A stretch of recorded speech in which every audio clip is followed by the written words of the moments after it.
कल हमने चर्चा की कि विधि के प्रपंच में गुण और दोष होते हैं। आज हम उन्हीं विषयों को थोड़ा जानेंगे कि वो सिक्के के दो पहलू होते कौन कौन से हैं। गोस्वामी जी ने बड़ी बड़ी बड़ी बारीकी से उनको बताया है और पिछली आगे की जो 5 चौपाइयां जिनकी चर्चा आज मैं करने जा रहा हूं, उनमें उन्हीं युग्मों की चर्चा है, उन्हीं समन्वयों की चर्चा है, उन्हीं जोड़ों की चर्चा है। क्या क्या है वो सिक्के के दो पहलू कौन कौन से हैं। तो पहली चौपाई में है दुख सुख पाप पुण्य दिन राति, साधु असाधु सुजाति कुजाति, दानव देव ऊंच अरु नीचू, अमिय संजीवन माहुरु मीचू, माया ब्रह्म जीव जगदीसा, लच्छी अलच्छी रंक अवनीसा, काशी मग सुरसरि क्रविनासा, मरुमारवे महिदेव गवासा, सरग नरक अनुराग विरागा, निगमागम गुण दोष विभागा। उन युग्मों की चर्चा क्या, वो दो पहलू कौन कौन से हैं। दुख सुख, आप देखिए राइट हैंड में दुख, राइट हैंड में सुख, इधर से चालू करें दुख सुख, पाप पुण्य, दिन रात, साधु असाधु, उत्तम जाति नीच जाति, दानव देवता, नीच ऊंच, छोटे बड़े, अमृत विष, माया ब्रह्म, जीव ईश, लक्ष्मी यानी पैसा, दरिद्रता, एक रंक एक राजा, एक काशी एक मगध, एक गंगा जो पापों को तारती है। ऐसा नहीं हर नदी में नहाने से आपके पाप तरेंगे ही। एक क्रमनाशा, क्रमनाशा में नहाने से धर्मात्मा व्यक्ति भी पापी हो जाता है। ऐसी नदियां नहीं होती है कि नदी में नहाने से हर नदी पापों को तारिनी भी होती है। पाप प्रदायक नदी भी होती है जिसका नाम होता है क्रमनाशा। क्रमनाशा नदी में नहाएंगे तो नदी भी दो तरह की हो गई, गंगा और क्रमनाशा। मारवाड़ तो मालवा, ब्राह्मण कसाई, ब्राह्मण माना ब्रह्म से रमण करने वाला यानी जीव की हिंसा न करने वाला, कसाई माना जीव हिंसा करने वाला, स्वर्ग नरक, अनुराग तो वैराग।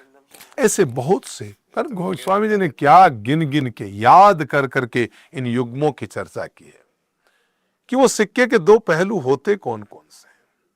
ऊपर पहले हमने कल चर्चा की कि ये विधि के प्रपंच हैं, ये गुण और अवगुणों के समन्वय हैं। अब उनके कुछ उदाहरण दिए, कुछ उदाहरण हैं। वैसे इनके विलोम शब्द बताने लगेंगे या युग्मों की चर्चा करेंगे तो फिर तो पूरी गाथा हो जाएगी। लेकिन दुख पाप असाधु कुजाति अवगुण है, ऐसे सुख है पुण्य है दिन है साधु है, ये सब गुण है। तो इसीलिए कहा कि दुख सुख पाप पुण्य दिन राति, ये त्रिगुणात्मक माया जिसकी चर्चा हमने कल भी की थी और कहा था ये माया त्रिगुणात्मक है। यह दो शब्द आए, ब्रह्म और जगदीश, या दो शब्द आए। एक माया, माया का आया ब्रह्म, एक माया एक ब्रह्म, एक जीव एक जगदीश, ये परमात्मा के नाम है। तो महाराज दोनों को अलग अलग क्यों दिखाया? बोला हाँ, भगवान ने कहा है मैं अरु मोर तोर ते माया। माया किससे है? मैं अरु मोर तोर ते माया। ये मेरा, ये पराया, ये मैं, ये तू, यही तो माया है। जय बस कीने जीव निकाया। आज है क्या? सब में ये मैं, मेरा मैं, मेरा मैं, मेरा मैं, मेरा, यही तो माया है। इसी में तो फंस गया। गौ गोचर जग जय लग मन जाई। गौ गोचर जय लग मन जाई, सो सब माया जाने भाई। जहां पे इस प्रकार की हमारी दृष्टि जाती है वही तो सब माया है। माया ईसन आप कहूं जान कहीं सो जीव। तो इसलिए माया और इनके ऊपर सारा बताया कि एक ब्रह्म है, दूसरा माया है, एक जीव है, एक जगदीश है। दोनों की चर्चा यहां की और उनको जानने का हमने प्रयास किया। तो महानुभाव सबसे पहले कहा कि भले पोच सब विधि उपजाए। भले और पोच सब जो हैं वो विधि पैदा करती हैं। तो बहुत सी चीजें हैं जिनके ऊपर हम चर्चा कर रहे हैं, लेकिन हम यही कहेंगे कि पाप पुण्य सुजाति कुजाति अमृत विष जीव जगदीश काशी मग मैदेव गवासा, ये 12 तो साधारण गुण हैं। साधारण गुणों की चर्चा की। फिर सुख साधु असाधु ऊंच नीच माया ब्रह्म रंक अवनीश सुरसरी कविनाशा, ये गुण अवगुण से सने हुए का उदाहरण है।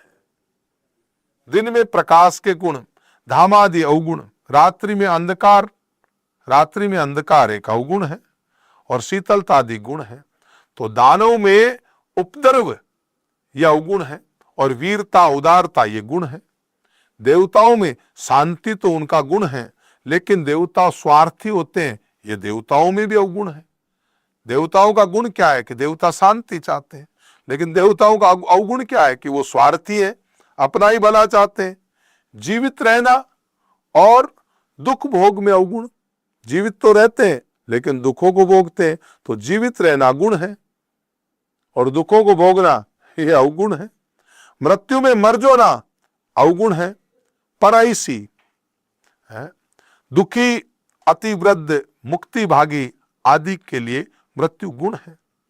तो संपत्ति संचय में भोजन वस्त्र आदि भोग सुख ये सब गुण हैं, पर अभिमान आदि अवगुण है।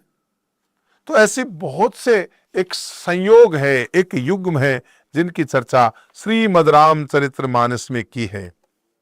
मैंने एक नदी का वर्णन किया था आपसे कि एक नदी ऐसी भी है क्रमनाशा नदी। इस नदी का संबंध जो है वो राजा त्रिशंकु से है। राजा त्रिशंकु ने चाहा था कि यज्ञ करके इसी शरीर सहित स्वर्ग में चले जाए, तो उसने क्या किया, वशिष्ठ जी से अपनी कामना प्रकट करके यज्ञ करने की प्रार्थना की और उन्होंने समझाया कि सशरीर स्वर्ग की प्राप्ति नहीं हो सकती। तब वशिष्ठ जी के पुत्रों के पास गया और उनसे यज्ञ कराने की प्रार्थना की। वे बोले पिताजी ने नहीं कर दिया, तब हम ऐसा यज्ञ कैसे करा सकते हैं। इस पर राजा ने कहा हम दूसरा गुरु करेंगे। यह सुनकर पुत्रों ने श्राप दिया कि जाओ चांडाल हो जाओ। फिर वह विश्वामित्र जी की शरण में गया और हाथ जोड़कर अभिलाषा प्रकट की। उन्होंने यज्ञ कराया, देवताओं ने हविर भाग नहीं लिया। तब वे केवल अपनी, जिससे वह उल्टा सिर नीचे और पैर ऊपर त्राही त्राही करता हुआ नीचे गिरा और विश्वामित्र जी ने अपने तपोबल से उसे आकाश में ही रोककर दक्षिण की ओर दूसरे ही स्वर्ग की रचना आरंभ कर दी। बड़ी बड़ी कथा है। वहीं से ये क्रमनाशा नदी का भी वर्णन आता है। समय रहते फिर इस पे कभी व्यापक चर्चा करेंगे। अभी श्रीमद् रामचरितमानस के इस व्याख्यान को यही समापन करते हैं। आपका मंगल हो। आप सुन रहे थे let's mike more than radio. Follow कीजिए हमें हमारे सोशल मीडिया प्लेटफॉर्म्स पर। It's time for news. It's time for More Than Radio. Presenting the first radio news app, Let's Mic. Let's Mic, a news-based app on your phone where you get to watch and listen news, talk shows, interviews, radio show podcasts. On Let's Mic, you get all relevant information of TV, print, radio, podcast, and digital. Let's Mic talks about every segment of life.